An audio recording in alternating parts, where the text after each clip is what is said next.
మంచిదండి. మరి అందరూ తలలు ఉంచి చిన్న ప్రార్థన చేసుకొని మనము వాక్య భాగంలోనికి ప్రవేశిద్దాం.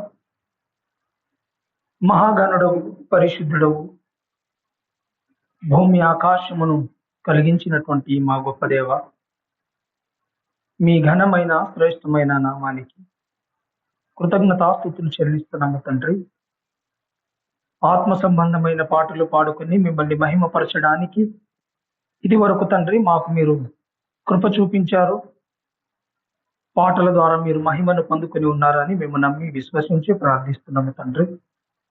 మరికొన్ని నిమిషములు తండ్రి, మీ పరిశుద్ధ గ్రంథంలో నుంచి మీరు మా నిమిత్తం రాయించినటువంటి మాటలను మేము ధ్యానిస్తూ ఉండగా వినగలిగే చెవులు, గ్రహించే మనసు మాకు అనుగ్రహించండి.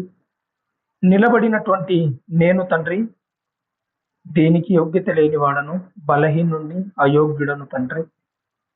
నన్ను మీ కృపలో జ్ఞాపకం చేసుకుని మీ మాటలను వివరించి చెప్పడానికి నన్ను మీరు నిలబెట్టినందుకు మీకు కృతజ్ఞతాస్తుతులు చెల్లిస్తున్నాను తండ్రి. చెప్పబోయే మాటలు తండ్రి అవి నా మాటలు కాదు కానీ అవి మీ జీవ గ్రంథములోని మాటలని మీ పిల్లలు గ్రహించినట్లుగా మీరు కృప చూపించండి. మనోనేత్రములను మీరు వెలిగించమని వేడుకుంటున్నాము తండ్రి. మీ పరిశుద్ధ లేఖనంలో ఏ మాటలైతే మేము ధ్యానిస్తూ ఉన్నామో తండ్రి, వాటి యొక్క ఆంతర్యం ఏమిటో మేము తెలుసుకున్నట్లుగా మాకు మీరే కృప చూపించండి. ఎలాంటి డిస్టర్బెన్స్ లేకుండా తండ్రి, ఎలాంటి ఆటంకములు తండ్రి రాకుండా నాయన, కలగకుండా తండ్రి, మమ్మల్ని మీ సన్నిధిలో తండ్రి ఇటు రీతిగా కూర్చోబెట్టి నాయన మీ మాటలు వినిపిస్తున్నందుకు మీకు కృతజ్ఞతాస్తుతులు చెల్లిస్తున్నాము తండ్రి. నాయన, చెప్పబడుతున్నటువంటి మాటలు ఏవైతే ఉన్నాయో అవి సత్యమైనవి. ఆ సత్యమైనటువంటి మాటలు సరిగా విభజించి చెప్పే సమయోచితమైనటువంటి జ్ఞానమును మీ పరిశుద్ధాత్మ సహాయమును నాకును మీ పిల్లలందరికీ తోడై తండ్రి తోడుగా ఉంచి మీ మాటలలోని యొక్క మాధుర్యమును తండ్రి మేము అర్థం చేసుకున్నట్లుగా మీరే కృప చూపించమని నన్ను నేను తగ్గించుకొని మీ నామాన్ని హెచ్చిస్తూ మా రక్షకుడును మీ ప్రియ కుమారుడునైనా యేసుక్రీస్తు వారి యొక్క నామంలో ఈ చిన్ని ప్రార్థన మిమ్మల్ని అడిగి వేడుకుని ఉన్నాను మా కన్న తండ్రి, ఆమేన్. మనందరి తండ్రి అయిన దేవునికి యేసుక్రీస్తు వారి యొక్క నామంలో కృతజ్ఞతాస్తుతులు ముందుగా నేను చెల్లిస్తూ, మరి సంఘముగా చేరి వచ్చిన మీ అందరికీ కూడా నా ప్రత్యేకమైన వందనాలండి. మరి ఈ సమయంలో కొన్ని దేవుని యొక్క విలువైనటువంటి మాటలు పరిశుద్ధ గ్రంథంలో నుంచి మనం ఆలోచన చేద్దాం. మరి ఈరోజు దేవుని యొక్క గ్రంథంలో నుంచి మనము మాటలు ఆలోచించబోయే ముందు పాఠాంశముగా మీకు అంశం చెప్పడం జరుగుతుంది కనుక జాగ్రత్తగా వినాలి. మనుషులు చేసే నేరాలకు దేవుడే సాక్షి అయితే తప్పించుకునేది ఎవరు అనేటటువంటి ఒక అంశాన్ని మనం ఆలోచన చేద్దాం. ఏం చెప్పానమ్మా ఇప్పుడు చెప్తారా? మనుషులు చేసే నేరాలకు దేవుడే సాక్షి అయితే తప్పించుకునేది ఎవరు అనేటటువంటి ఒక అంశాన్ని మనం ఆలోచన చేద్దాం. అయితే ఈ అంశం ఏదైతే ఉన్నదో ఈ అంశంలోనే మనకు అర్థమైపోయింది. ఏమర్థమైంది? దేవునికి ఎదురు చెప్పే శూరుడు, వీరుడు ఈ లోకంలో ఎవరు లేరు అని.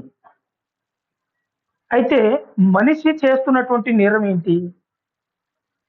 మనుషులు చేస్తున్నటువంటి నేరాలకు ఆయనే సాక్షి అయితే ఎవరన్నా తప్పించుకుంటారమ్మా? ఎవ్వరు తప్పించుకోలేరు. ఒక మనిషిని మోసం చేస్తే తప్పించుకోగలడేమో కానీ, ఒక మనిషికి కీడు చేసి తప్పించుకోగలడేమో కానీ, దేవుని కనుదృష్టిలో నుండి తప్పించుకునే వారు ఎవరైనా ఉన్నారా? ఎవ్వరు లేరండి. కానీ ఈరోజు మనిషి చేస్తున్నటువంటి నేరాలు ఏవైతే ఉన్నాయో ఆ నేరాలను చేస్తూ చాలా హ్యాపీగా బ్రతికేస్తూ ఉన్నాడు. ఎప్పుడైనా మీరు ఆలోచన చేయండి. ఒక వ్యక్తి దొంగతనం చేశాడు అని అనుకోండి. ఎంతో కాలంగా దొంగతనం చేస్తూ ఉన్నాడు. అసలు దొరకట్లేదు ఆ మనిషి. ఆ మనిషికి ఉన్నటువంటి ఫీలింగ్ ఎలా ఉంటుంది చెప్పండి? నన్ను పట్టుకునే మగాడెవడు లేడు అనుకుంటాడు. అంటే నేను ఇంత దొంగతనం చేసినా దేవుడు కూడా నన్ను ఏమీ చేయట్లేదు అని అనుకుంటాడు. కానీ అప్పుడప్పుడు పెద్దలు ఒక మాట అంటుంటారు, నీ పాపం పండితే ఏదో ఒక రోజు నీ పాపం పండుతుంది, అప్పుడు దేవుడు నీకు శిక్ష విధిస్తాడు అని చెప్తుంటారు. అవునండి. అయితే మనిషి ఒక దొంగ అంటే దొంగే కాదు, ఒక నరహంతకుడు అంటే ఒక నరహంతకుడే కాదు. ఇప్పుడు మనం ఆలోచించుకోవాల్సినటువంటి విషయం ఏంటంటే, ఇప్పుడు మనం సమాజంలో ఎవడో ఒక దొంగను గురించి మాట్లాడుతున్నాము అనేది కాదు, కానీ వాడు నిజంగా దొంగ కాబట్టి దొంగ. కానీ మనం ఏదో ఒక రోజు దొరికే దొంగ అయినా, కానీ మనం ఏ రోజు దొరకని దొంగలం. ఎవరికి ఎవరికి దేవునికి ఎవరైనా దొరికేస్తాం. మనుషులకు దొరకని దొంగలం. ఎవరికి దొరకని దొంగలం? ఎవరికి దొరకని దొంగలం మనం. ఇప్పుడు ఒక ఆమె ప్రార్థన పరురాలు అని గొప్ప పేరు పొందింది అని అనుకోండి. ఇంకో వ్యక్తి చాలా మంచిగా వాక్యం చెప్పగలడు ఆయన ఆ వ్యక్తి అని ఒక వ్యక్తి గురించి అన్నారు అని అనుకోండి. పోనీ ఎవరో గురించి ఎందుకు నాకే అనుకోండి. ఇప్పుడు నేను బాగా వాక్యం చెప్తున్నాను అని అనుకోండి. బాగా వాక్యం చెప్తున్నానని మీ దృష్టికి తెలుసు, కానీ నేను బాగా వాక్యం చెప్తున్నానని ఎవరు చెప్పాలి? ఎవరి దృష్టిలో నేను బాగా చెప్తున్నానని నిరూపించబడాలి? దేవుని దృష్టిలో. అవునా కాదా? అయితే ఇప్పుడు బాగా ప్రార్థన పరుడు అని ఒకరికి పేరు వచ్చింది అని అనుకోండి. ఆ వ్యక్తి లోపల అంటే తన హృదయంలో అంతరంగంలో ఒకలా, పైకి ఒకలా కనిపిస్తుంటాడు. అది నేనైనా మీరైనా ఇంకెవరైనా. కానీ ప్రతి ఒక్కరము ఒక రోజు లెక్క చెప్పాల్సింది, ఆ లెక్క చెప్పే ఆయన దృష్టి నుంచి తప్పించుకోగలమా అనేది మాత్రం ఈరోజు ఆలోచన చేయాలి. అవునా కాదా? ఇప్పుడు ప్రార్థన పరురాలు, మంచిగా వాక్యం చెప్పగలడు అని పేరు పొందినటువంటి వ్యక్తులు ఎవరైతే ఉన్నారో వారి జీవితంలో వారు కొన్నిసార్లు వారు కొన్ని విషయాలలో తప్పిపోతూ ఉంటారు. ఆ తప్పిపోయిన దానిని వారికి తెలుసు, నేను ఈ విషయంలో కరెక్ట్గా లేను అని తెలుసు, నేను ఈ విషయంలో తప్పిపోయాను అని తెలుసు, నేను ఈ విషయంలో నేను దేవుని దృష్టిలో చాలా దోషిని అని మనకు తెలుసు. కానీ మనిషి దృష్టికి ఏమాత్రం మనం చెడ్డవారిగా కనపడకూడదు అని ఎంత జాగ్రత్త పడతాం చూడండి. అవునా కదా? మనము ఎవరి ఎదుట జాగ్రత్త పడతాం? మనుషుల ఎదుట జాగ్రత్త పడతాం. ఎందుకని? ఏ మనుషుల ఎదుట మనం జీవిస్తున్నామో, ఏ మనుషులతో అయితే మనం సహవాసం కలిగి ఉన్నామో వారి దృష్టిలో మనం ఎంతో మంచివారని అనిపించుకోవాలని మనుషుల దృష్టి ఎదుట మన ప్రవర్తనలో మనం జాగ్రత్త పడుతుంటాం చూడండి అప్పుడు. కానీ జాగ్రత్త పడవలసిన చోట పడట్లేదు. మనం ఎవరి దృష్టిలో మనం జాగ్రత్త పడాలో పడట్లేదు. కానీ మనుషుల ఎదుట మాత్రం మనం ఎంత భక్తుడిగా ఎంత గొప్పవారిగా మనము నటిస్తుంటామంటే ఇంకా మన లాంటి భక్తులు ఇంకెవరు లేరన్నంతగా మనం బ్రతుకుతుంటాం.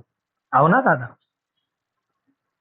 ఇదంతా మనతో ఉన్న వారికి తెలియకపోవచ్చు, సమాజంలో ఉన్న వారికి తెలియకపోవచ్చు. అమ్మో వీళ్ళు ఆదివారం రాగానే చక్కగా తలస్నానం చేసుకొని బైబిల్ పట్టుకొని చక్కగా రెడీ అయిపోయి దేవుణ్ణి ఆరాధించడానికి వెళ్ళే దేవుని పిల్లలండి అని నువ్వు పేరు పొందుకున్నా, ఒకవేళ దేవుడు నిన్ను పరిశీలించినప్పుడు నీలో దోషం ఆయనకు కనబడిందనుకో, అప్పుడు ఆయన నుంచి తప్పించుకునే వాళ్ళు ఎవ్వరూ లేరు. అంటే సమాజము దృష్టిలో నుంచి తప్పించుకునే అవకాశం ఉంది. అవునా కదా? కాబట్టి దేవుని దృష్టిలో మరుగైనదంటూ ఏది లేదండి. దేవుని దృష్టికి కనబడనిదంటూ ఏది లేదు. ఆయన దృష్టిలో నుంచి తప్పించుకోవడం ఎవ్వరి వలన కాదు, ప్రేమ దేవుని వల్ల, ఎవ్వరి వల్ల కాదు. ఒకసారి చూడండి, హెబ్రీయులకు రాసినటువంటి పత్రిక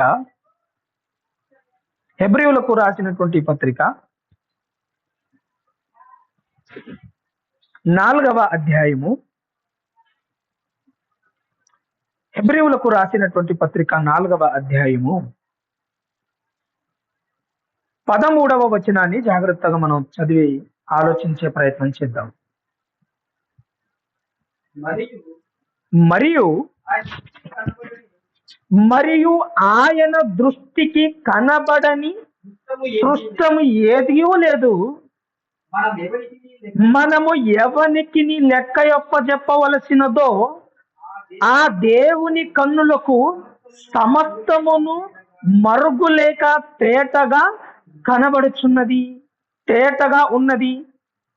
చూసారా, ఆయన దృష్టికి మరుగుగా ఏదియూ లేదట, ఆయన దృష్టికి సమస్తమును తేటగా ఉన్నదట. ఈ భూమి మీద గడ్డి మొలవాలన్నా ఆయన సెలవు లేనిది మొలవదు. మన తల వెంట్రుకలు రాలాలి అని అంటే ఆయన సెలవు లేనిది ఏది రాలదు. కాబట్టి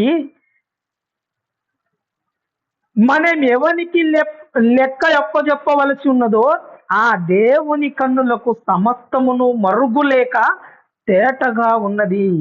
ఆకాశ మండలము గుండా వెళ్ళిన దేవుని కుమారుడైన యేసు అను గొప్ప ప్రధాన యాజకుడు మనకు ఉన్నాడు గనుక మనము ఒప్పుకొనిన దానిని గట్టిగా చేపట్టుదము. ఏమంటున్నాడండి? మనము ఒప్పుకొనిన దానిని గట్టిగా చేపట్టుదము అంటున్నాడు. ఏం ఒప్పుకున్నాము? ఆలోచన చేయండి. మనం ఏం ఒప్పుకున్నాం అసలు? ఆ ఒప్పుకున్న దానినట ఎలా పట్టుకోవాలట? గట్టిగా పట్టుకోవాలట. అసలు ఏం ఒప్పుకున్నాం? ఏమన్నా గుర్తుందా? ఏం ఒప్పుకున్నాం? ఏ రోజు ఒప్పుకున్నారు? ఏ రోజమ్మా? బాప్తిస్మం తీసుకున్న రోజు కొన్ని ఒప్పుకున్నాం మనం. ఏమని? ఈ లోకానికి నాకు ఎటువంటి సంబంధము లేదు అని ఒప్పుకున్నాం. ఇప్పుడు ఈ విషయాన్ని జాగ్రత్తగా ఆలోచన చేస్తే, ఏ రోజైతే మనం బాప్తిస్మం తీసుకున్నామో ఆ బాప్తిస్మం తీసుకున్న రోజు ఈ లోకానికి నాకు ఈ రోజుతో ఎటువంటి సంబంధము లేదు. ఇన్ని రోజులు నేను లోక సంబంధిగా బ్రతికాను, ఇక మీదట నేను లోకానికి స్వస్తి పలికి నేను క్రీస్తుని నా సొంత రక్షకునిగా అంగీకరించి నేను క్రీస్తుని నా హృదయములోనికి ఆహ్వానించి నేను ఇదిగో ఆయనలా బ్రతకడానికి నేను ఈ రోజు నుంచి నా జీవితాన్ని ప్రారంభిస్తున్నానని ఒప్పుకున్నామా లేదా? ఒప్పుకున్నామా? రైట్. ఈ విషయాన్ని జాగ్రత్తగా ఆలోచన చేస్తే ఇప్పుడు మనము లోకంతో సంబంధం కలిగి ఉన్నామా, దేవునితో సంబంధం కలిగి ఉన్నామా? ఒకసారి ఆలోచన చేయండి. ఎవరితో? మరి ఒక రోజు గట్టిగా ఒప్పుకున్నాం. ఏమని? ఈ లోకానికి నాకు సంబంధము ఇక లేదు. లోకానికంటే అంటే లోకములో జరుగుతున్నటువంటి పాపానికి నాకు ఎటువంటి సంబంధము లేదు. ఎందుకని? ఈ రోజు నేను బాప్తిస్మం ద్వారా ఏ పాపంలో అయితే ఉన్నానో ఆ పాపాన్ని విడిచిపెట్టి ఈ రోజు ఇదిగో బాప్తిస్మం తీసుకుంటున్నాను. బాప్తిస్మం అనగా ముంచుట, పాతిపెట్టుట, పునరుద్ధానుడిగా లేచుట. ఆ రోజున మనము కేవలం పాస్టర్ గారు అడుగుతున్నారు కాబట్టి ఒప్పుకున్నాం అంతే, హృదయపూర్వకంగా లేదు. ఏమ్మా ఈ రోజు నుంచి నువ్వు లోకానుసారంగా బ్రతుకుతావా అంటే అప్పుడు నేను బ్రతకనని అంటారు. అనకపోతే బాగోదని ఆ రోజు ఖచ్చితంగా ఈ మాట వాళ్ళు అడుగుతారు, మనం చెప్పాలి అంతే. కానీ హృదయపూర్వకముగా చెప్పిన మాట అయితే కాదది. ఆలోచన చేయండి. ఒక వ్యక్తి ఎవరెస్ట్ శిఖరం దగ్గరికి వెళ్ళి ఈ ఎవరెస్ట్ శిఖరాన్ని నేను ఎక్కగలనా అని అన్నప్పుడు చెప్పే మాటలు ఎలా ఉంటాయండి ఇతరులై? ఎవరెస్ట్ శిఖరాన్ని ఎవరైనా ఎక్కారా, ఎక్కలేదా? ఎక్కారా, ఎక్కలేదా? చాలా మంది ఎక్కేశారు. ఇప్పటికీ మీరు సెర్చ్ చేసి చూడండి. ఇప్పుడు ఎవరెస్ట్ శిఖరాన్ని నేను ఎక్కగలనా అని ఒక వ్యక్తి ఆలోచన చేస్తున్నప్పుడు పక్కనే ఉన్న వ్యక్తి తనకు ఇచ్చే ధైర్యం ఏంటో తెలుసా?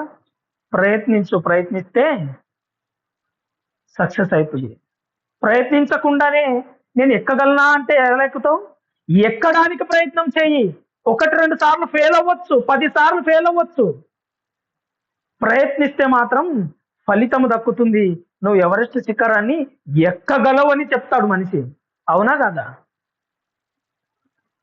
కానీ అదే వ్యక్తిని ఒక దగ్గర బైబిల్ దగ్గరకు వచ్చి నేను బైబిల్ ప్రకారంగా బ్రతకగలనా అని అన్నాడు అనుకోండి, ఆ వ్యక్తికి మీరు ఇచ్చే సలహా ఏంటి చెప్పండి? మీరు చెప్పే సలహా ఏంటి? ఇప్పుడు ఎవరెస్ట్ శిఖరాన్ని నువ్వు ఎక్కగలవు అని ప్రోత్సహించినటువంటి నీవు, అదే వ్యక్తి ఇప్పుడు బైబిల్ దగ్గరకు వచ్చేసి నేను బైబిల్ ప్రకారంగా బ్రతకగలనా అని ప్రశ్న వేసుకుంటున్నాడు అనుకోండి, పక్కనే ఉన్నటువంటి మీరు ఆ వ్యక్తికి సలహా మీరు ఒకవేళ సలహా ఇవ్వాల్సి వస్తే ఏమని ఇస్తారు? బ్రతకగలవు అంటారా? లేక పోనితి బైబిల్ ప్రకారంగా ఎవరి వల్ల అవుతుంది? అవునా కదా? చూడండి, బైబిల్ ప్రకారంగా బ్రతకడం ఎవరి వల్ల అవుతుంది అని అంటారు. అంటే సంపూర్ణంగా మనమే క్రీస్తుని ఇంకా అంగీకరించలేదన్నమాట. బైబిల్ దగ్గరకు వచ్చేసి బైబిల్ ప్రకారంగా ఎవరు బ్రతుకుతున్నారు, ఎవరు బ్రతకగలరు అనేటటువంటి ఒక ఆలోచనలో నువ్వే మాట్లాడుతున్నావు అనంటే ఇంకా లోకముతో అంటుకట్టుకొని ఉన్నావు అనేటువంటి ఒక విషయం ఇక్కడే మనకు అర్థమైపోతుంది. కానీ బైబిల్లో ఒక మాట ఉంటది, హెబ్రీ పత్రికల్లోనే ఉంటది, ఇంత గొప్ప సాక్షి సమూహము మనల్ని ఆవరించి ఉండగా అని అంటాడు. ఇంత గొప్ప సాక్షి సమూహము మనలను ఆవరించి ఉండగా అంటే దాని అర్థం ఏంటో తెలుసా? హేబేలు మొదలుకొని భక్తుల జీవితాలలో భక్తులు ఏ స్థితిలో వారు దేవుని కొరకు నిలబడ్డారో ఆ యొక్క జీవితాలను ఇతరులకు మనము ఎత్తి చూపిస్తే, లేదా ఆ భక్తుల యొక్క జీవితాలను మనము పరిశీలించి వారు ఎలాంటి స్థితిలో వారు దేవుని కొరకు నిలబడ్డారు అనేది మనం ఆలోచన చేస్తే ఆ యొక్క భక్తులను మనము చూసి మనము కూడా వారి బాటలో నడిచే ప్రయత్నం చేస్తాము. ఒక వ్యక్తి ఎవరెస్ట్ శిఖరాన్ని ఎక్కాడు అనంటే తర్వాత ఏ వ్యక్తి ఎక్కడు అనా? ఒక వ్యక్తి ఎవరెస్ట్ శిఖరాన్ని ఎక్కాడు అనంటే ఇంకా అనేకులకు ఏమొస్తుంది? ఆ వ్యక్తి ఎక్కాడు అనంటే నేను కూడా ఎక్కగలను అన్నటువంటి ధైర్యం వస్తుందా రాదా? వస్తుంది. మరి ఇప్పుడు బైబిల్లో దేవుని యొక్క వాక్యానుసారంగా బ్రతికినటువంటి భక్తులు ఉన్నారా లేదా? మరి వారు బ్రతికారు అనంటే నీవు నేను బ్రతకలేమా? మనము కూడా బ్రతకగలము. కానీ మనము నిజంగా వాక్యానుసారంగా నిర్ణయము తీసుకోవట్లేదంతే. మనం తీసుకున్నటువంటి నిర్ణయాలు కేవలం మందిరము దాటాక అవి దుష్టుడైనటువంటి అపవాది వచ్చి మన హృదయం అనే పలక మీద రాయబడినటువంటి ఆ మాటలు ఏవైతే ఉన్నాయో వాటిని వాడు ఎత్తుకొని పోతున్నాడు గనక మనము దేవుని యొక్క వాక్యానుసారంగా జీవించలేకపోతున్నాము. ఆలోచించండి. ఆయన అంటున్నాడు, ఆయన దృష్టికి కనబడని సృష్టమే లేదట, సమస్తము ఆయన దృష్టికి తేటగా కనబడుచున్నది. కాబట్టి ఆయన నుంచి తప్పించుకోవడం ఎవరి వల్ల కాదు. కానీ ఆయన అంటున్నాడు, మనం ఎవరికైతే లెక్క అప్పగించవలసి ఉన్నదో ఆయన ఒకరోజు మనల్ని లెక్క అడుగుతాడు అని మనకు చెప్తున్నాడు. ఇప్పుడు ఒక దగ్గర ఒక మర్డర్ జరిగింది అని అనుకోండి. ఒక దగ్గర ఒక మర్డర్ జరిగిన తర్వాత ఆ మర్డర్ చేసి ఆ వ్యక్తి వెళ్ళిపోయాడు అనుకోండి. ఇప్పుడు ఎక్కడో ఒక చోట శవం పడి ఉంది. ఆ శవం ఎవరో చూశారు, పోలీసు వారికి ఇన్ఫార్మ్ చేశారు, పోలీసు వాళ్ళు వచ్చారు. వచ్చిన తర్వాత ఆ డెడ్ బాడీని తీసుకొని వెళ్ళారు. ఎక్కడైతే ఆ ప్రమాదం జరిగిందో, ఏ వ్యక్తి అయితే ఎక్కడైతే హత్య చేయబడ్డాడో అక్కడ చుట్టుపక్కన ప్రాంతం అంతా కూడా ఏం చేస్తారండి? పోలీసు వారు పరిశీలన చేస్తారు. ఏం చేస్తారు? ఎక్కడైతే ఆ మృతదేహం పడి ఉన్నదో దాని చుట్టుముట్టు కూడా పోలీసు వారు ఏం చేస్తారంటే పరిశీలిస్తారు. ఏమని పరిశీలిస్తారు? హంతకుడు ఏదైనా అక్కడ గుర్తు వదిలిపెట్టి వెళ్ళాడేమో అని వెతుకుతారండి. అక్కడ చిన్న ఒక సిగరెట్ ముక్క పడినా ఆ సిగరెట్ ముక్క కూడా తీసుకొని వెళ్తారు. ఎందుకని? ఆ సిగరెట్ ముక్క ఆ మనిషిని పట్టిస్తుందా? అక్కడ ఒకవేళ కనీసం ఒక పెన్ను పడినా ఆ పెన్ను కూడా తీసుకొని వెళ్తారు. ఒకవేళ ఆ బాడీ పక్కన ఏదైనా రాయి ఉందనుకోండి, ఆ రాయికి ఏదైనా రక్తపు మరకలు అంటే అనుకోండి, ఆ రాయి కూడా తీసుకొని వెళతారు. ఎందుకని? అక్కడ కర్రలు కానివ్వండి, కత్తులు కానివ్వండి, ఏవైనా మారణ హోమములను సృష్టించినటువంటి ఏ ఆయుధమైనా అక్కడ ఉందనుకోండి, వాటిని సేకరించుకొని తీసుకొని వెళ్తారు. ఎందుకని? ఇప్పుడు అక్కడ వ్యక్తి లేడు కదా, చంపబడిన వాడు చచ్చిపోయాడు, చంపినవాడు ఫరారీలో ఉన్నాడు, వాడు దొరకలేడు. కానీ అక్కడ ఉన్నటువంటి ఆ యొక్క సామాగ్రిని లేదా ఆ యొక్క ఆయుధాలను మాత్రం వారు తీసుకొని వెళ్తారు. ఎందుకని? అవి పట్టిస్తాయా?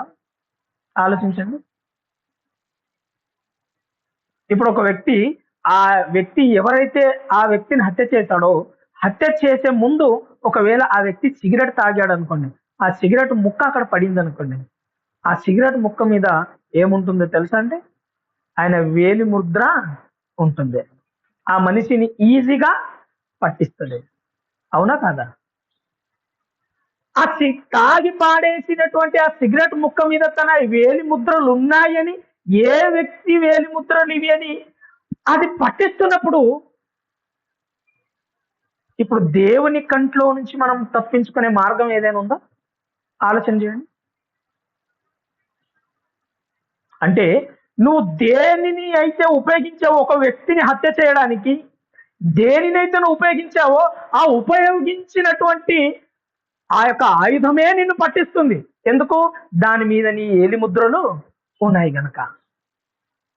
కానీ ఈరోజు మనం ఎంత తెలివిమంతులము అంటే, నేను రహస్యంగా చేస్తున్నాను, నేను రహస్యంగా పాపం చేస్తున్నాను, నేను రహస్యంగా చేస్తున్నటువంటి పనులు ఎవ్వరికీ తెలియదు అనుకుంటాం మనం. నిజమే, మనుషులు ఎవ్వరికీ తెలీదు. కానీ ఎవరికి తెలుసు? నిన్ను నన్ను సృష్టించినటువంటి ఆ సృష్టికర్తకు తెలుసు.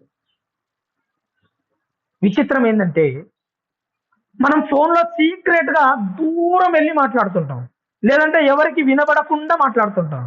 విచిత్రం ఏంటో తెలుసా? మనం అనుకుంటాం మనం మాట్లాడింది ఎవరికి వినబడలేదు అని. కానీ నువ్వు ఒక ఫోన్ మాట్లాడేవు అంటే అది ప్రపంచముతోనే నువ్వు మాట్లాడుతున్నావు అన్న సంగతి మర్చిపోవద్దు. అర్థమవుతుందండి? కాబట్టి ఈ సందర్భంలో ఒక మాట చూద్దాం. కీర్తనల గ్రంథము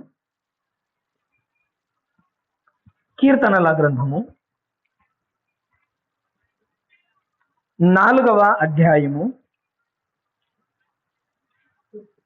కీర్తన గ్రంథములోని 4వ అధ్యాయము 4వ వచనాన్ని చదువుదాం. భయము నుండి పాపము చెయ్యకుడి, మీరు పడక మీద నుండగా మీ హృదయములలో ధ్యానము చేసుకొని ఊరకుండుడి అంటున్నాడు. ఏం చేయాలట? ఒక వ్యక్తి రేపు ఏం చేయాలా అన్నటువంటి ఆలోచనతో పడుకుంటాడు. పడక మీదకి వెళ్ళిన ఆ వ్యక్తి పడుకునే ముందు ఎన్నో ఆలోచనలతో పడుకుంటాడు. రేపు నేనేం చేయాలి? అది మంచి పనైనా పాపపు పనైనా. ఒకవేళ ఒక వ్యక్తి రేపు ఫలానా టైంకి నేను ఈ పాపం చేయాలి, లేదా ఫలానా టైంకి ఫలానా వారికి ఈ కీడు నేను చేయాలి అని అనుకున్నాడు అనుకోండి, ఆ వ్యక్తి అట ఏం చేయాలంట? భయము నుండి మీరు పాపము చేయకుడి, మీరు పడక మీదనే ఉండగా ఏం చేయాలట? చదవండి. మీరు పడక మీద నుండగా మీ హృదయములలో ధ్యానము చేసుకొని ఊరకుండుడి అంటున్నాడు. ఏం ధ్యానం చేసుకోవాలి? ఏం ధ్యానం చేసుకోవాలి? మనం సమాజపు దృష్టికి తప్పించుకోగలమేమో కానీ సమాజానికి మనము కనబడకుండా మన రహస్య క్రియలను మనం చేయొచ్చేమో కానీ దేవుని దృష్టికి మాత్రం మనము తప్పించుకోలేము కదా అని మనము హృదయములో ధ్యానించుకొని భయపడి మనం ఏం చేయాలట? భయము నొంది మనము పాపము చేయకుండా ఉండాలి అని చెప్తున్నాడు. అదే కీర్తన గ్రంథంలో 5వ అధ్యాయం 4వ వచనం చూడండి. నీవు దుష్టత్వమును చూచి ఆనందించు దేవుడవు కావు, చెడుతనమునకు నీ యొద్ద చోటు లేదు. డాంబికులు నీ సన్నిధిని నిలవరు, పాపము చేయి వారందరూ నీకు అసహ్యులు అన్నాడు. చూడండి, డాంబికులట ఎవరి దగ్గర నిలబడరట? ఆయన సన్నిధిలో నిలబడరు. డాంబికులు ఆయన సన్నిధిలో నిలబడరు. దీనిని 2 రకాలుగా అర్థం చేసుకోవచ్చు. ఎలాగంటారా? ఇందాకే మీకు అడిగాను నేను ఒకటి. ఇప్పుడు హెబ్రీ పత్రిక 4:13 చదివిన తర్వాత మీకు ఒకటి అడిగాను. మనము లోక సంబంధులుగా ఉన్నామా, దేవుని వాక్యాన్ని అంటి పెట్టుకొని ఉన్నట్లుగా మన జీవితాలు ఏమైనా కనబడుతున్నాయా అన్నప్పుడు మనం ఏమని ఒప్పుకున్నాం? ఇంకా లోక సంబంధులుగానే ఉన్నట్లుగా ఉన్నాయి మన జీవితాలని మనం ఒప్పుకున్నాం. అంటే ఇప్పుడు మనం సంఘంలోనికి వచ్చిన తర్వాత ఎంత భక్తిగా మనం కూర్చున్నాం చూడండి, ఎంత భక్తిని మనం కనబరుస్తున్నాం చూడండి అని అంటే, ఇప్పుడు దేవుడు అంటున్నాడు, డాంబికులు నా సన్నిధిని నిలవలేరు అంటున్నాడు. ఇప్పుడు మనం ఆయన సన్నిధిలో నిలిచామా, నిలవలేదా? ఇప్పుడు ఇది ఎవరి సన్నిధి? మరి దేవుడు ఏమంటున్నాడు? డాంబికులు నా సన్నిధిలో నిలవలేరు అని అన్నాడు. మరి ఇప్పుడు మనం నిలిచాం కదా, మనం డాంబికులమా కాదా? ఏవో కొన్ని విషయాలలో మనం డాంబికులుగానే కనబడుతాం. అంటే మరి డాంబికులు ఆయన సన్నిధిలో నిలవలేరు అని అన్నాడు. మరి ఇప్పుడు మనం నిలబడ్డాం కదా, అంటే దేవుడు అబద్ధం చెప్తున్నాడా? కాదు, దేవుడు అబద్ధము చెప్పడు. మరి డాంబికులు నా సన్నిధిలో నిలవలేరు అని అంటే దాన్ని ఎలా అర్థం చేసుకోవాలి అని అంటే, ఈ హృదయమైన దేవాలయంలో ఎవరుంటారట? ఈ హృదయమైన దేవాలయంలో ఎవరుంటారు? దేవుడు ఉంటాడు. మరి ఈ హృదయమైన దేవాలయంలో ఆయన ఉన్నాడా లేదా అని పరిశీలించుకుంటే మరలా మనకు వచ్చే డౌట్ ఏంటి? ఆయన ఉన్నాడా లేదా? మన హృదయంలో ఆయన లేడు అన్నట్టుగా మనకు కనబడుతుంది. ఎందుకు? ఇదిగో నేను తలుపు వద్ద నిలుచొని తట్టుచున్నా. తలుపు వద్ద నిలుచొని తట్టుచున్నానంటే తలుపు బయట ఉన్నాడా, లోపల ఉన్నాడా? బయటే ఉన్నాడు. అంటే మన హృదయం అనే తలుపు తడుతున్నాడు అంటే ఆయన బయట ఉన్నాడు, మనము తలుపులు వేసుకొని ఉన్నాము అని.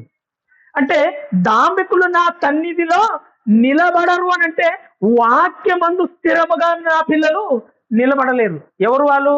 డాంబికులుగా నటిస్తున్నవారు, డాంబికులుగా జీవిస్తున్నటువంటి వారు నా వాక్యంలో స్థిరంగా నిలబడలేరు. అది దాని అర్థం. డాంబికులు నా సన్నిధిలో నిలబడలేరు అంటే వారిలో వాక్యానుసారమైనటువంటి జీవితము ఉండదు అని. పాపము చేయువారట ఆయన దృష్టికి అసహ్యులు అని చెప్తున్నాడు. అసహ్యులు అని అంటున్నాడు. అందుకే యెషయా గ్రంథంలో అంటాడు, ఏమంటాడంటే, వీరు పెదవులతో నన్ను ఆరాధిస్తున్నారు కానీ వారి హృదయము నాకు దూరముగా ఉన్నది అని అంటుంటాడు. ఏమంటాడు? వారు పెదవులతో నన్ను ఆరాధిస్తున్నారు కానీ వారి హృదయము నాకు దూరముగా ఉన్నది అని అంటాడు. అంటే ఆయనకు కావలసింది ఏంటి? పెదాలా, హృదయమా? ఆయనకు కావలసింది హృదయం. దేవుడు మనలో మార్పు ఎక్కడ చూస్తున్నాడు అంటే మన పై రూపంలో ఆయనకు కాదు మార్పు ఉండవలసింది, మన హృదయ అంతరంగములో మనలో ఆయన మార్పును చూడాలనుకుంటున్నాడు. ఈరోజు మనం ప్రశ్నించుకోవాల్సినటువంటి అవసరత ఎంతైనా ఉన్నది. మనము నిజంగా హృదయంలో పరివర్తన చెంది ఉన్నామా అనేది.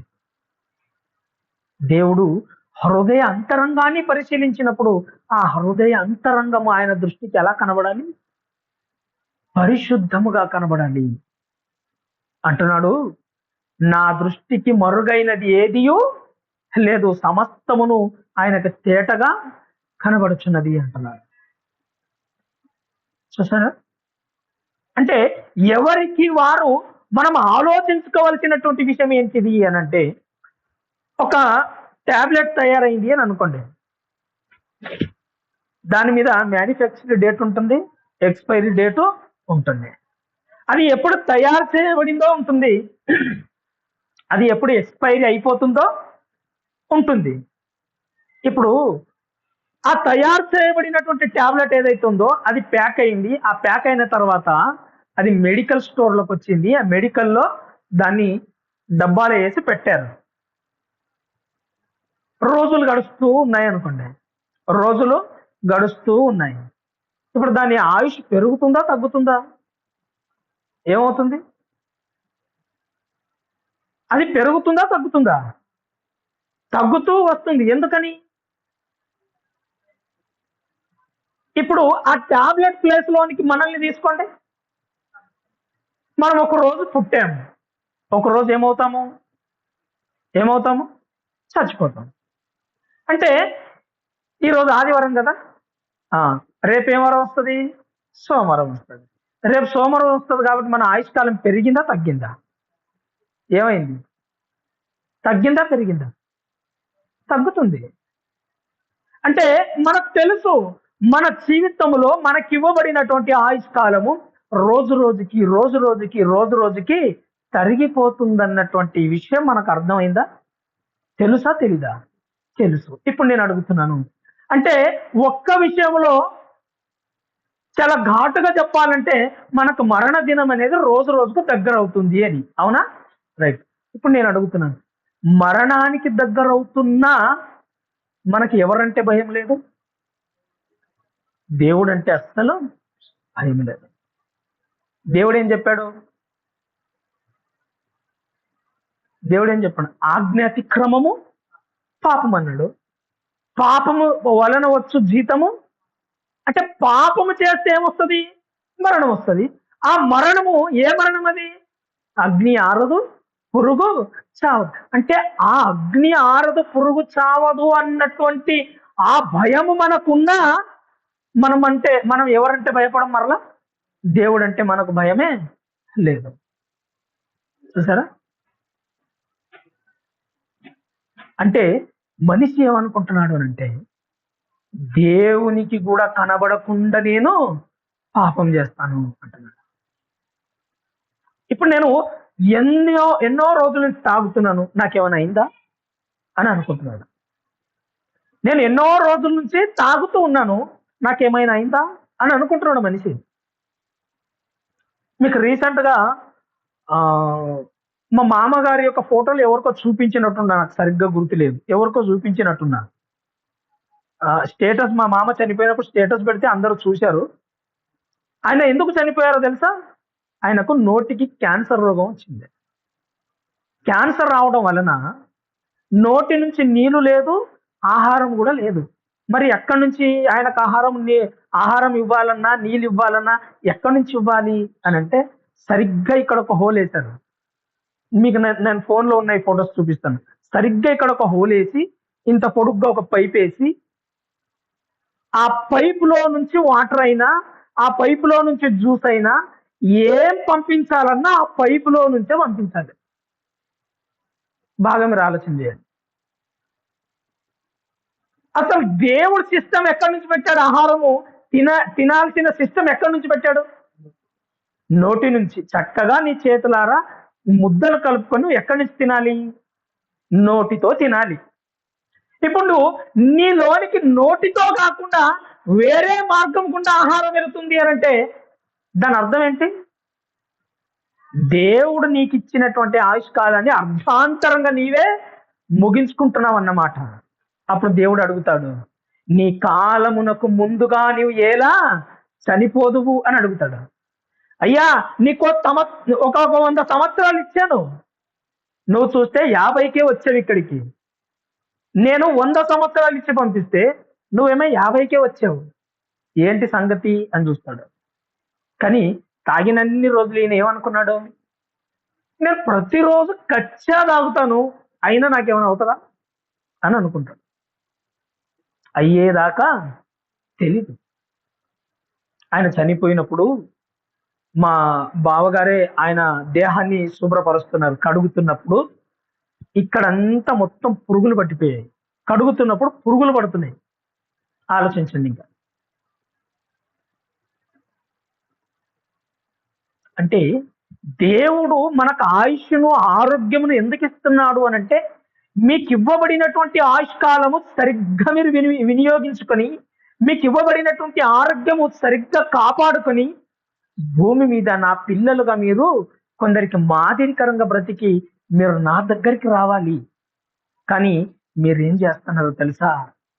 మీరు నటనా జీవితాన్ని జీవిస్తూ, డాంబికులుగా మీరు నా సన్నిధిలో మీరు జీవిస్తూ, ఇదిగో నా దగ్గరికి రాకుండా మరణానికి మీరు పట్టుబడి ఉన్నారు అని అంటున్నాడు.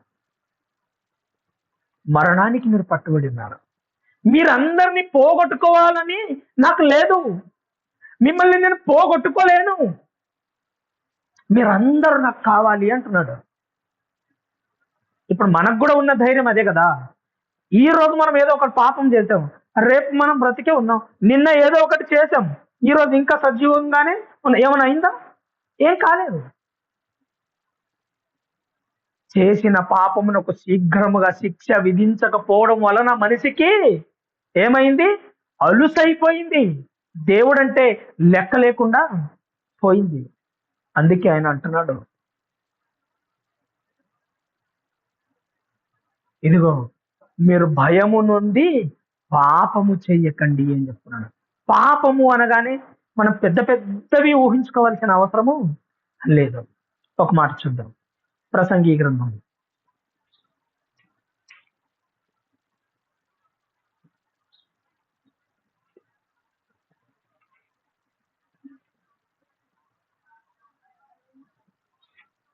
ప్రసంగి గ్రంథము 3వ అధ్యాయము. ప్రసంగి గ్రంథము 3వ అధ్యాయము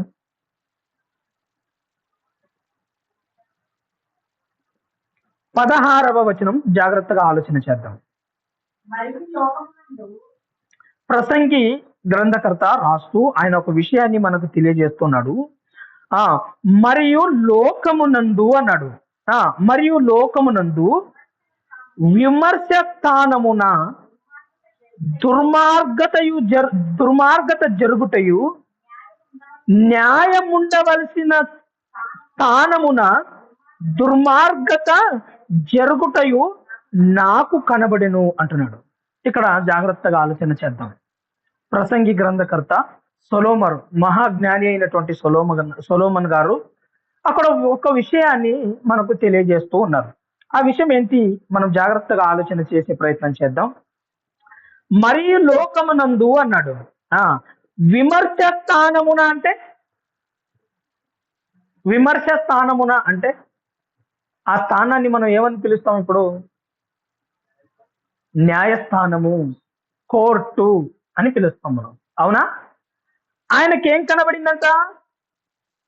విమర్శ స్థానమున దుర్మార్గత జరుగుటయు అన్నాడు. చూడండి, ఏం జరుగుతుందట? దుర్మార్గత జరుగుటయు, న్యాయముండవలసిన స్థానమున దుర్మార్గత జరుగుటయు నాకు కనబడేను అన్నాడు. అంటే న్యాయం జరగవలసిన చోట ఏం జరుగుతుంది?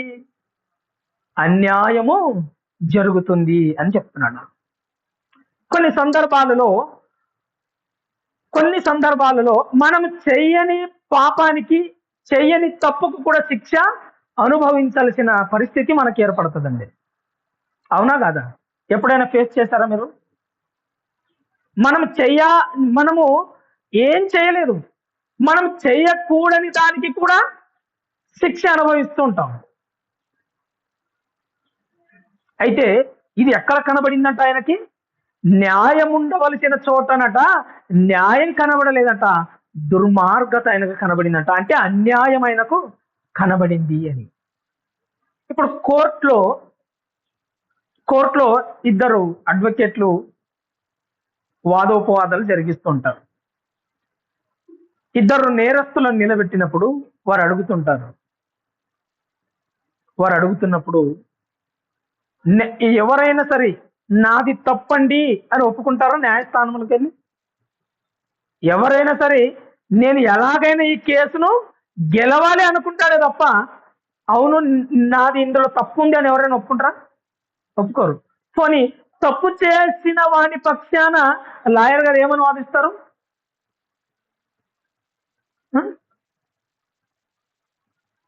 నేను ఎవరి తరఫునైతే వాదిస్తున్నానో ఆ వ్యక్తి ఏ పాపం ఎరగడండి, ఆయన చాలా మంచివాడు అనే వాదిస్తాడు. కానీ కొన్నిసార్లు న్యాయం గెలవదు, అన్యాయమే గెలుస్తుంది. ఆ వ్యక్తి ఏ పాపము చేయలేదు, ఏ దోషము చేయలేదు, కానీ ఆ వ్యక్తి అన్యాయముగా శిక్షను అనుభవించాల్సినటువంటి అవసరత ఏర్పడుతుంది. అవునా? ఇది మీకు ఎందుకు చెప్పాను అని అంటే, మనము కొన్ని సందర్భాలలో కొన్ని విషయాలలో మనము అనవసరంగా నోరు పారేసుకుంటూ ఉంటాం. అవునా? మనం చెవులతో వినం, కళ్ళతో చూడము, అసలు మనకి ఏమీ తెలీదు. కానీ వ్యక్తులను బట్టి మనం ఒక అంచనాకు వచ్చేస్తాం.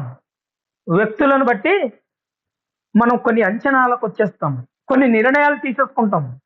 కానీ ఏ సందర్భం అయితే జరిగిందో ఆ విషయం మనకు అసలే తెలియకపోయినా ఇలా ఇలా జరిగి ఉండొచ్చని ఊహించేసుకొని మనం మాట్లాడేస్తుంటాము.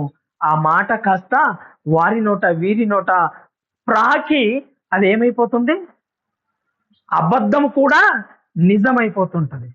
ఆ అబద్ధం కూడా నిజమైపోవడం వలన అన్యాయముగా శిక్ష అనుభవించాల్సిన పరిస్థితి వస్తుంది.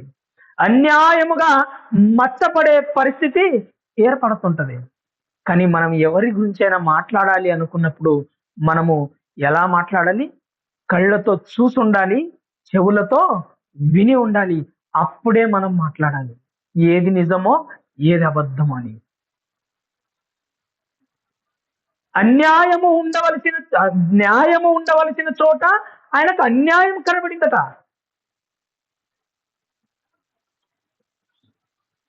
దుర్మార్గత జరుగుటయు నాకు కనబడెను. ప్రతి ప్రయత్నమునకు ప్రతి క్రియకును తగిన సమయమున్నదనియు నీతిమంతులకును దుర్మార్గులకును దేవుడే తీర్పు తీర్చుననియు నా హృదయములో నేననుకుంటుని అన్నాడు. కొన్ని సందర్భాలలో మన తప్పు లేకపోయినా మనము నిందల పాలైనా కూడా, కొన్ని సందర్భాలలో మనం ఏ తప్పు చేయనప్పటికీ మనం శిక్ష అనుభవించిన ఒకటి మాత్రం నిజమని తెలుసుకున్నాడంట ఆయన. ఏంటో తెలుసా? దుర్మార్గులకు నీతిమంతులకు దేవుడే తీర్పు తీరుస్తాడు అని ఆయన అనుకున్నాడంట తన హృదయంలో. ఆయన అనుకున్నాడు, మనం అనుకోవాలో వద్దా? ఏమని? మన విషయంలో కూడా దేవుడు అన్యాయస్తులకును న్యాయస్తులకును సమానంగా ఆయన తీర్పు తీర్చే దేవుడు. కాబట్టి మనము ఎలా మాట్లాడాలో, ఏది మాట్లాడకూడదో అనేది మనకు తెలిసి ఉండాలి అని చెప్తున్నాడు. ఒక మాట చూడండి, నిర్గమాకాండము 20వ అధ్యాయం. నిర్గమాకాండం 20వ అధ్యాయము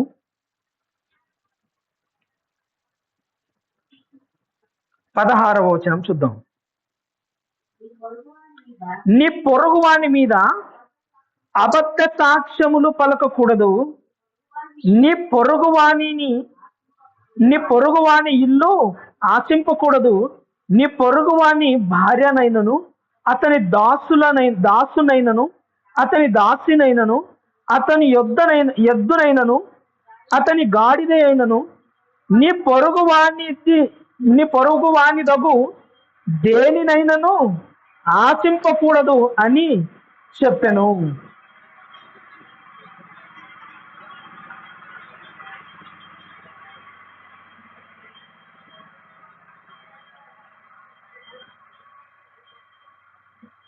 మంచిదండి. మరలా చదువుదాం ఆ మాట. 16వ వచనం. నీ పొరుగువాని మీద అబద్ధ సాక్ష్యములు పలుకకూడదు అన్నాడు. చూడండి, ఏం చేయకూడదంట? పొరుగు వారి మీద అబద్ధ సాక్ష్యములు పలుకకూడదు. పోనీ పలికితే ఏమవుతుంది? అబద్ధ సాక్ష్యాలు పలికితే ఏమవుతుంది? అన్యాయంగా వారి జీవితము ఏమైపోతుంది? నిందల పాలవుతుంది. ఒకవేళ శిక్ష విధింపబడి కటకటాలలోనికి వెళ్ళారనుకోండి, అంటే జైలుకి వెళ్ళారు అనుకోండి, ఓ 10 సంవత్సరాలు, ఒక 5 సంవత్సరాలు శిక్ష పడింది అనుకోండి, అన్యాయంగా శిక్ష పొందాలా లేదా వారు? కాబట్టి మన మాటల్లో కూడా ఎలా ఉండాలట? న్యాయముగా ఉండాలి. అబద్ధ సాక్ష్యాలు పలుకకూడదు అంటున్నాడు. ఒకవేళ నేను అసలు అబద్ధమే ఆడనండి, నేను అబద్ధ సాక్ష్యాలు ఎవ్వరి గురించి కూడా మాట్లాడను అని ఒకవేళ మనం అనుకున్నామే అని అనుకోండి, సరే నిజమే, నేను మీ దృష్టిలో నీతిమంతుని కావచ్చు, మీరు నా దృష్టిలో నీతిమంతులు కావచ్చు, కానీ నేను అబద్ధం ఆడినా, మీరు అబద్ధం ఆడినా తీర్పు ఎవరు తీరుస్తారట? దేవుడు తీరుస్తాడని జ్ఞాని అయినటువంటి సొలొమోను గారు తన హృదయంలో అనుకున్నాడట. ఆ ఎవరైనా సరే ఆయన దృష్టిలో నుంచి ఎవ్వరూ తప్పించుకోలేరు, తీర్పు మాత్రం ఆయన ఖచ్చితంగా తీరుస్తాడు అని చెప్పారు. ఆలోచించారా? ఈ సందర్భంలో ద్వితీయోపదేశ కాండము 4వ అధ్యాయము, ద్వితీయోపదేశ కాండము 4వ అధ్యాయము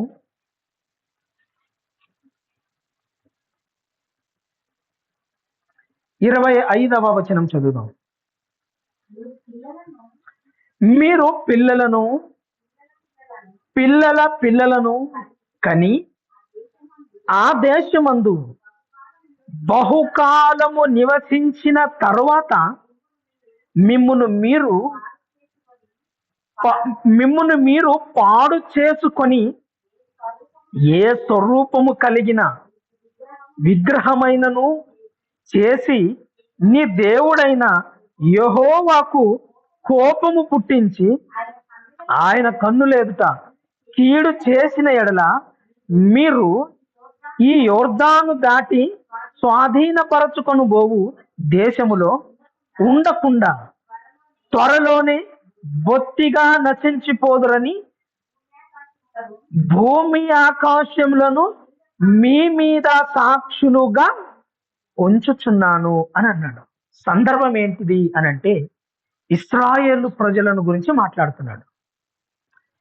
వీళ్ళు ఎక్కడ బానిసలుగా బ్రతికారు? ఐగుప్తు దేశంలో వీరు బానిసలుగా బ్రతికారు.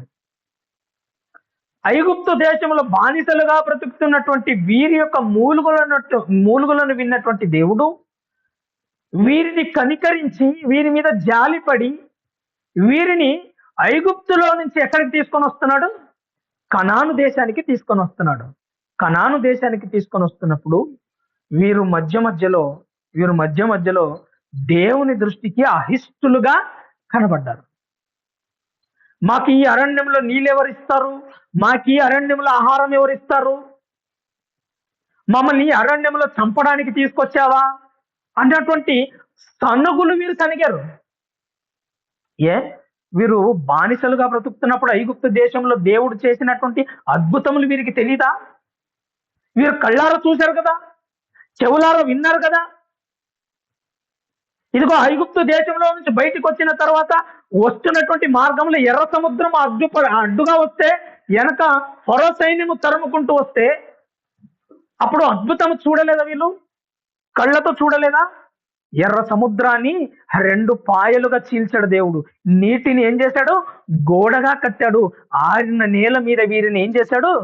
సముద్రాన్ని దాటింపచేశాడు. వీరిని తరుముతూ వస్తున్నటువంటి శత్రువులు ఏమైపోయారు? ఆ నీటిలో జల సమాధి అయిపోయారు. ఈ అద్భుతము కళ్ళారు చూడలేదా వీరు? చూశారు కదా. మరి చూసినటువంటి వీరట మధ్యలోనికి వచ్చిన తర్వాత వీరేం చేశారట? ఇదిగో మోసే ఏమాయనో మాకు తెలీదు, ఉన్నాడో పోయాడో తెలీదు. అసలు మోసే ఎక్కడికి వెళ్ళాడు? పర్వతం మీదకి వెళ్ళాడు. ఎందుకు వెళ్ళాడు? 10 ఆజ్ఞలు గల పలకను తీసుకొని రావడానికి వెళ్ళాడు. వీళ్ళు ఎంతమంది బయలుదేరారు అక్కడి నుంచి? 6 లక్షల కాలు బలం, అంటే 6 లక్షల మంది నడవగలిగిన వారి సంఖ్య అది. ఐగుప్తు దేశంలో నుంచి కనానుకు బయలుదేరినటువంటి సంఖ్య ఎంత అంటే 6 లక్షల కాలు బలం. మరి మోసే గారు ఎక్కడికి వెళ్ళారు? ఈ 6 లక్షల కాల్బలాన్ని వదిలిపెట్టి ఎక్కడికి వెళ్ళారు? ఒక పర్వతం మీదకి వెళ్ళారు. అక్కడ దేవుడు ఆయనను రమ్మన్నాడు. అక్కడికి వెళ్ళాడు. 10 ఆజ్ఞలు గల పలకను నేను నీకు రాసిస్తాను. ఆ ధర్మశాస్త్రమును ఇదిగో నా ప్రజలకు నీవు బోధించాలి. ఆ ధర్మశాస్త్ర ప్రకారంగా మీరు నడుచుకోవాలి మోసే. నువ్వు రా పైకి అన్నప్పుడు మోసే అక్కడికి వెళ్ళారండి. ఎన్ని రోజులు వెళ్ళారు? 40 రోజులు వెళ్ళాడు. 40 రోజుల్లో వీరికి ఎలాంటి ఆలోచనలు వస్తున్నాయంట? మోసే ఏమయ్యాడో నాకు తెలీదు. మాకు ముందుగా నడుచుటకు ఏం కావాలంట వీరికి? మాకొక నాయకుడు కావాలి, ఒక దేవత కావాలి అని అనుకున్నారట. అనుకుని అహరోనును విసిగించినప్పుడు అహరోను ఏం చేశారు? మీ దగ్గర ఉన్న బంగారం అంతా తీసుకొని రండి అన్నాడు. ఆ బంగారం అంతా అగ్నిలో వేశాడు. వారికి ఒక దూడను తయారు చేసి ఇచ్చాడు. వారు ఆ మోసే గారు, ఇది క్షమించండి, ఆ పర్వతం మీద నుంచి ఆయన 10 ఆజ్ఞలు గల పలకలు పట్టుకొని కిందికి దిగి వస్తున్నప్పుడు ఆయనకి ఏమి వినిపిస్తుందట? సంగీత ధ్వని వినిపిస్తుందట. సంగీత ధ్వని వినిపిస్తుంది. ఏంటి ఆహారం ఇది అంటే, ఇదిగో ఈ ప్రజలు ఎంత దుర్మార్గులో నీకు తెలుసు. ఒకవేళ వీరికి నేను ముందుగా నడుచుటకు దూడను చేసి ఇవ్వలేదో వీరు నన్నే చంపేస్తారని ఇదిగో నేను వీరికి దూడను చేసి ఇచ్చాను. నీ కోపం నా మీద మండనీయకు అని అంటాడు అహరోను గారు. అంటే వీరు ఏం చేశారట? మధ్యలోనికి వచ్చిన తర్వాత సృష్టికర్తనే మర్చిపోయి, దేవుణ్ణే మర్చిపోయి, రక్షకుణ్ణే మర్చిపోయి తమకిష్టం వచ్చినటువంటి విగ్రహమును వీరు తయారు చేసుకున్నారట. విగ్రహమును తయారు చేసుకుని విగ్రహారాధికులుగా మారిపోతున్నటువంటి వారితో అంటున్నాడు, ఇదిగో ఇశ్రాయేలు ప్రజలారా, మీరు నా మాటలు మీరు మీ పిల్లలకు మీ పిల్లలకు నేర్పించాలి. ఏమని? ఒకప్పుడు మేము ఐగుప్తు దేశంలో బానిసలుగా బ్రతుకుతుంటే మా దేవుడు మమ్మల్ని కరుణించి అక్కడి నుంచి మనల్ని అద్భుతాలు చేసి, ఇదిగో మా కళ్ళతో మేము చూసాము, చెవులతో విన్నాము, ఆ అద్భుతాలన్నీ చేసి మనల్ని ఆ బానిసత్వంలో నుంచి విడిపించుకొని దేవుడు మనల్ని రక్షించాడు అని ఎవరెవరితో చెప్పాలట? తల్లిదండ్రులైన వారి పిల్లలతో చెప్పాలి. చెప్పారా? విగ్రహాలు చేసుకొని విగ్రహార్పితులుగా మారిపోయారు. అలాంటి వారితో చెప్తున్నాడు దేవుడట, వారి మీద ఎవరిని సాక్షిగా పెట్టాడట? ఒకవేళ వీరు మేము చేయలేదు అని అంటారేమోనని ఎవరిని పెట్టాడంట ఆయన? భూమిని ఆకాశమును వారి మీద సాక్షిగా పెట్టాడట. భూమిని ఆకాశమును సాక్షిగా పెడితే ఎక్కడ తప్పించుకుంటావు? ఇంకా పోనీ నువ్వైనా నేనైనా ఎవరైనా ఏదైనా పాపము చేయాలన్నా, ఏదైనా తప్పు చేయాలన్నా, మన జీవితంలో దేవుని వాక్యములో నుండి తొలగిపోయామంటే లోకంలో ఉన్న పాపాన్ని మనలోనికి ఆహ్వానించమనే కదా దాని అర్థం. అయితే నేను అడుగుతున్నాను, భూమి ఆకాశముకు ఆవల వెళ్ళి ఏమైనా చేయగలమా? లేదు. మనం ఏమి చేసినా ఎక్కడ చేయాలి? ఎక్కడ చేయాలి? మనం ఏ తప్పు చేసినా, ఏ పాపం చేసినా ఎక్కడ చేయాలి? మనం భూమికి ఆకాశానికి మధ్యలో ఇగో మనం ఉన్నాం. అవునా? మరి ఈ భూమి ఆకాశమును మన మీద ఏమిగా పెట్టాడట? సాక్షిగా పెట్టాడట. మరి ఇంకెక్కడ తప్పించుకుంటావు? ఈ భూమి మీద మనుషులు చూడకుండా చేయగలవేమో గాని, మనుషులు చూడకుండా జాగ్రత్త పడగలవేమో గాని, దేవుడు ఎవరిని పెట్టాడట సాక్షిగా? భూమిని ఆకాశమునే సాక్షిగా పెట్టాడట. మనకు అప్పుడప్పుడు వచ్చే తెలివితేటలు ఎట్లుంటాయంటే, భూమి ఆకాశము సాక్షిగా పెట్టాడు కాబట్టి నేను ఏం చేస్తాను ఇప్పుడు? నేను ఇంటి తలుపులు వేసి 4 గోడల మధ్యలో నేను చేస్తాను అని అంటాం మనం. అప్పుడు బైబిల్లో ఒక మాట ఉంటది. ఏమని ఉంటది తెలుసా? ఈ ఇంటి మీద ఉన్న ఆ యొక్క దూలాలు కూడా ఏం చేస్తాయట? ఇంకెక్కడ చేస్తావు? ఇంకెక్కడ చేస్తాం చెప్పండి? వీలైతే ఆ గోడలో ఉన్న రాళ్ళు కూడా మొరపెడతాయట. ఇంకెక్కడ చేస్తావు? ఇంకెక్కడ తప్పించుకుంటావు? ఏమని తప్పించుకుంటావు? తప్పించుకునే అవకాశం ఉందా? అందుకే ఈ మాటలన్నీ నేను చదువుతున్నప్పుడు దీనికి ఏమని టైటిల్ పెట్టాలా అని ఆలోచిస్తే అప్పుడు అనిపించింది, మనుషులు చేసే నేరాలకు దేవుడే సాక్షి అయితే తప్పించుకునేది ఎవరు అని ఆలోచన వచ్చింది. ఆలోచించండి, ఇంకా తప్పించుకునే అవకాశమే లేదు. పోనీ ఇప్పుడు దేవుడు భూమిని ఆకాశమును సాక్షిగా పెట్టాడు కదా. పోనీ భూమికి ఆకాశానికి నేను ఒక పని ఇచ్చాను, నా పిల్లలు ఏ తప్పు చేస్తున్నారో, నా పిల్లలు ఎక్కడ తొలగిపోతున్నారో వారిని మీరు సాక్షిగా నా దగ్గరికి, వారు చేసిన నేరాలన్నీ నా దగ్గర సాక్షిగా మీరు తీసుకొని రావాలి అని భూమికి ఆకాశానికి చెప్పాడు. కాబట్టి దేవుడు భూమి ఆకాశానికి చెప్పి ఆయనదైనా సైలెంట్గా ఉన్నాడా? సైలెంట్గా ఉన్నాడా? భూమి ఆకాశమును గురించి కూడా ఏమని మాట్లాడుతున్నాడో ఒక మాట చూద్దాం. మీకా గ్రంథము ఒకసారి చూద్దాం.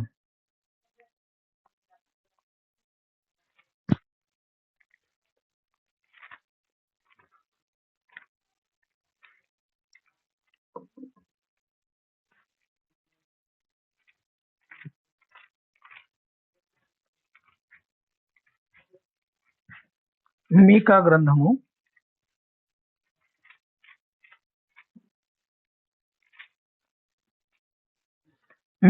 మొదటి అధ్యాయము 2వ వచనం చదువుదాం.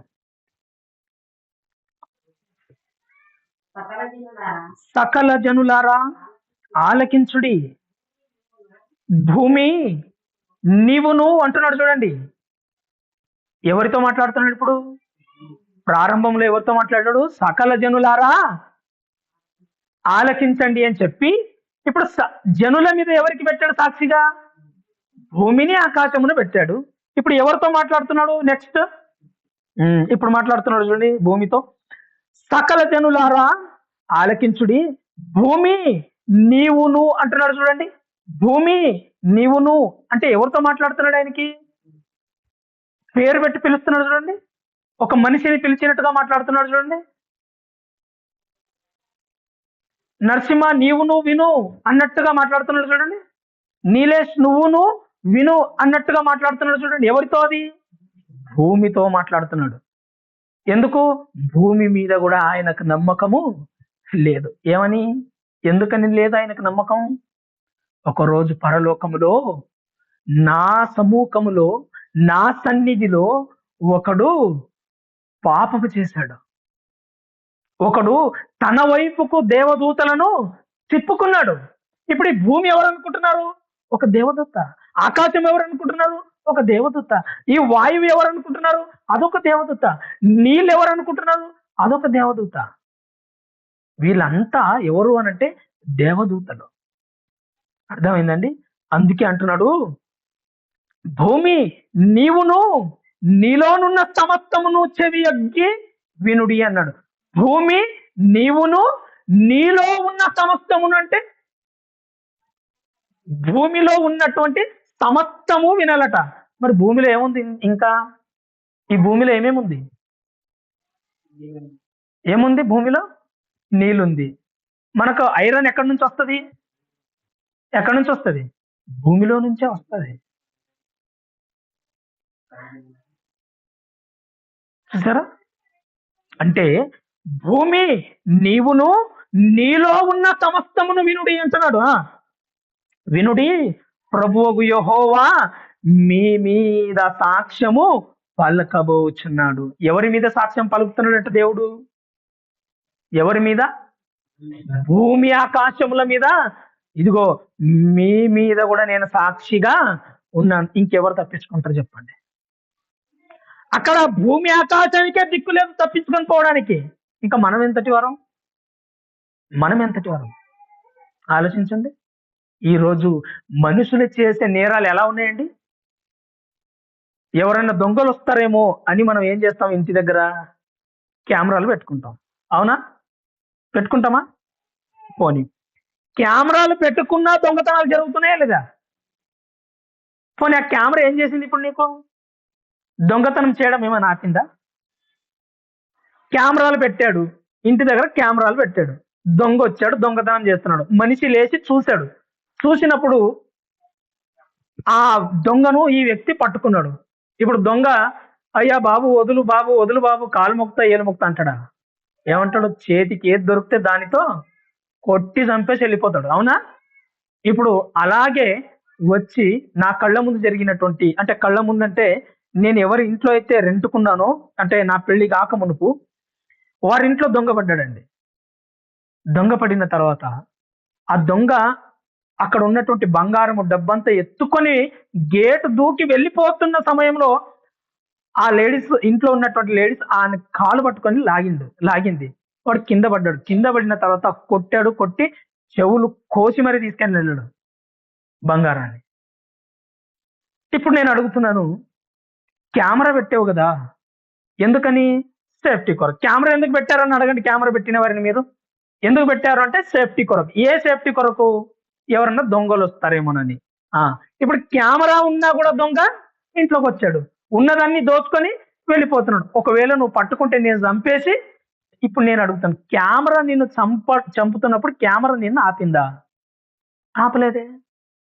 కాకపోతే కెమెరా ఏం చేసింది అని అంటే, ఎవడు వచ్చాడో ఎవడు వెళ్ళాడో నీకు చూపించగలదో, నీకు చెప్పగలదు అంతే. అవునా కదా? కానీ ఇప్పుడు దేవుడు అంటున్నాడు, భూమి నువ్వు విను, నీలో ఉన్న సమస్తమా మీరు కూడా వినండి. ఎందుకో తెలుసా? నేను మిమ్మల్ని నా పిల్లల మీద సాక్షిగా పెట్టాను. ఒకవేళ మీరు ఎక్స్ట్రాలు చేశారో నేను మిమ్మల్ని కూడా వదలను. మీ మీద నేను సాక్షిగా ఉన్నాను అంటున్నాడు. మీ మీద నేను సాక్షిగా ఉన్నాను అంటున్నాడు. కాబట్టి జాగ్రత్తగా ఆలోచించండి. యేసుక్రీస్తు వారు మరలా మనల్ని తీసుకుని వెళ్ళడానికి రెండవసారి రాబోతున్నారు. ఆయన వచ్చిన సమయానికి మనము ఎత్తబడే గుంపులో ఉండాలి, కానీ తీర్పు పొందే గుంపులో ఉండకూడదు. తీర్పు ఎలా జరుగుతుందట? జీవ పునరుద్ధానమునకును నిత్య నరకమునకు వెళ్ళే రెండు పరిస్థితులు మనకి ఎదురుపడతాయి. ఈ రెండు పరిస్థితులలో ఏ గుంపులో మనం ఉండాలి? జీవ పునరుద్ధానములోనికి వెళ్ళే గుంపులో మనం ఉండాలి. ఒకసారి యేసుక్రీస్తు వారి యొక్క జీవితాన్ని, ఆయన జీవితంలో జరిగినటువంటి సందర్భాలను ఒకసారి మనం ఆలోచన చేద్దాం. ఇది ఒక మాట చదివి మనం ఆలోచన చేసి ముగించుకునే ప్రయత్నం చేద్దాం. చెప్పాల్సినవి చాలా ఉన్నాయి, కానీ యోహాను సువార్త అంటే యేసుక్రీస్తు వారి జీవితము మన జీవితాన్ని ఒక్కసారి పోల్చుకుంటే, మనం ఈరోజు కష్టపడుతూ మన జీవితంలో జరుగుతున్నటువంటి కొన్ని ఒడిదొడుకులను బట్టి మనము ఎంతో పెద్దగా ఫీల్ అయిపోతున్నాం కదా. ఒకసారి యేసుక్రీస్తు వారి జీవితము మన జీవితము దగ్గరగా పెట్టుకొని చూసి ఆలోచన చేసి మనం ముగించే ప్రయత్నం చేద్దాం. యోహాను సువార్త 5వ అధ్యాయము, యోహాను సువార్త 5వ అధ్యాయము 36వ వచనం ఒకసారి చదువుదాం. అయితే యోహాను సాక్ష్యము కంటే నాకెక్కువైన సాక్ష్యము కలదు. అదేమనినా, నేను నెరవేర్చుటకై తండ్రి ఏ క్రియలను నాకు ఇచ్చి ఉన్నాడో నేను చేయుచున్న ఆ క్రియలే తండ్రి నన్ను పంపి ఉన్నాడని నన్ను గూర్చి సాక్ష్యం ఇచ్చుచున్నవి అంటున్నాడు. యేసుక్రీస్తు వారి గురించి ఎవరు సాక్ష్యం ఇస్తున్నారట? తండ్రి ఏ పనులైతే ఆయనకి ఇచ్చి పంపించాడో ఆయన చేస్తున్నటువంటి ఆ పనులే ఎవరికి సాక్ష్యం ఇస్తున్నాయి? తండ్రికి సాక్ష్యం ఇస్తున్నాయి. ఇది సాక్షాత్తు ఎవరు మాట్లాడుతున్నారంటే యేసుక్రీస్తు వారు మాట్లాడుతున్నటువంటి మాటలు. నన్ను గురించి సాక్ష్యం ఇచ్చుచున్నవి, మరియు నన్ను పంపిన తండ్రియే నన్ను గూర్చి సాక్ష్యం ఇచ్చుచున్నాడు. ఏమని సాక్ష్యం ఇచ్చాడు తండ్రి యేసుక్రీస్తు వారి గురించి? ఏమని సాక్ష్యం ఇచ్చాడు? ఈయన నా ప్రియ కుమారుడు, ఆయన యందు నేను ఆనందించుచున్నానని ఇచ్చాడా లేదా? చూసారా? ఈయన నా ప్రియ కుమారుడు, ఈయన యందు నేను ఆనందించుచున్నాను అని సాక్ష్యం ఇచ్చాడు దేవుడు యేసుక్రీస్తు వారి గురించి. ఎవరు? తండ్రి. మీరు ఏ కాలమందైనను ఆయన స్వరమును వినలేదు, ఆయన స్వరూపము చూడలేదు. ఆయన ఎవరిని పంపెనో ఆయనను మీరు నమ్మలేదు గనక మీలో ఆయన వాక్యము నిలిచి ఉండలేదు. మీరు ఆయనను నమ్మలేదు కనుక మీలో వాక్యం ఏం చేయలేదట? నిలిచి ఉండలేదు అని ఎవరు చెప్తున్నారు? మీరు కుమారుని నమ్మలేదు కనుక మీలో వాక్యము నిలిచి ఉండలేదు అని అన్నాడు. ఎవరు ఎవరు సాక్ష్యం ఇస్తున్నారు ఇప్పుడు? ఇది తండ్రే సాక్ష్యం ఇస్తున్నాడు కదా.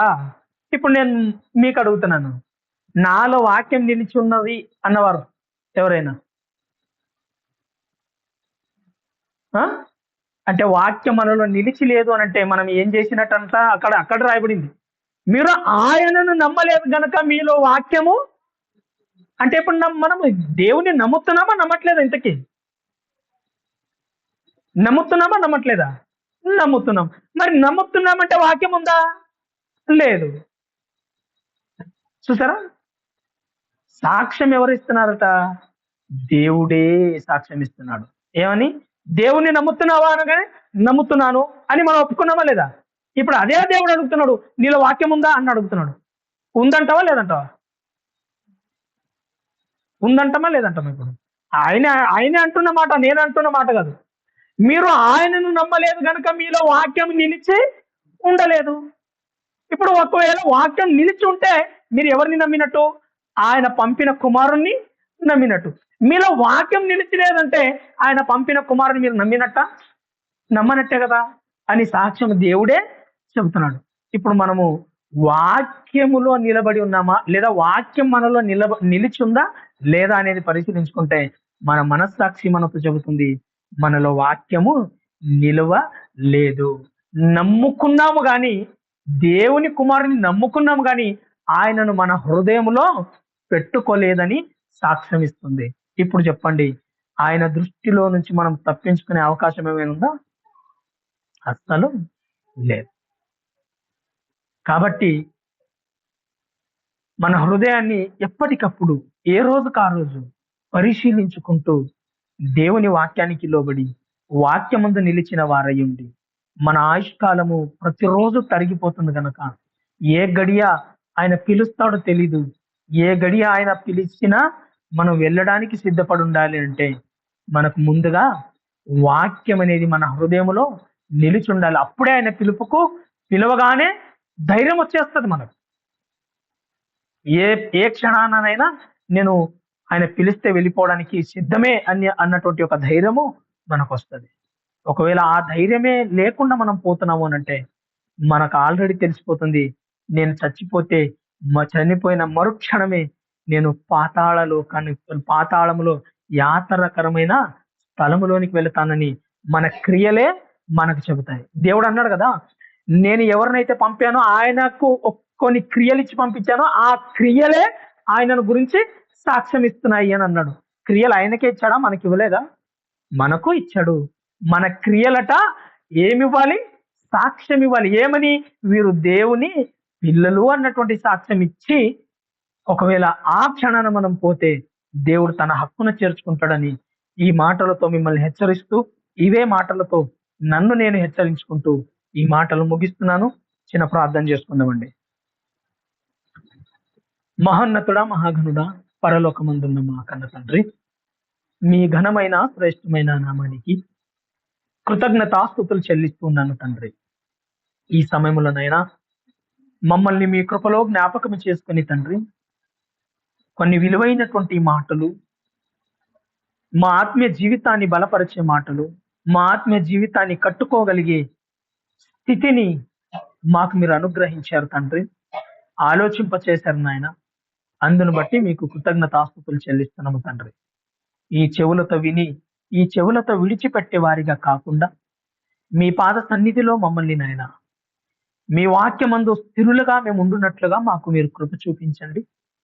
ఈ లోకంలో దేనికిని తండ్రి మేము ఆశించకుండా తండ్రి, నీ దృష్టికి అహిష్టమైన దానిని ఏ దానికి కూడా మేము బానిసలుగా కాకుండా మీ వాక్యం అనే అద్దములో మా జీవితాన్ని దినదినము చూసుకుంటూ తండ్రి, మీ వాక్యానికి లోబడి మీ వాక్యంలో మేము స్థిరులై ఉండునట్లుగా మీరే మాకు కృప చూపించమని, విన్న పిల్లలు వినినట్లుగానే కాకుండా నేను చెప్పినట్టుగానే కాకుండా మా హృదయం అనే పలక మీద మీ మాటలను రాసుకొని మీ వాక్యానుసారంగా జీవించే జీవితాన్ని మా అందరికీ మీరు అనుగ్రహించమని మరొక్కసారి ఈ విధముగా కలుసుకునే పర్యంతం వరకు మమ్మల్ని అందరినీ మీ చేతులకు అప్పగిస్తున్నానని నేను తగ్గించుకుంటూ మీ నామాన్ని హెచ్చిస్తూ మా రక్షకుడును మీ ప్రియ కుమారుడనైన యేసుక్రీస్తు వారి యొక్క నామములో ఈ చిన్ని ప్రార్థన మిమ్మల్ని అడిగి వేడుకొనిచున్నాను మా కన్న తండ్రి.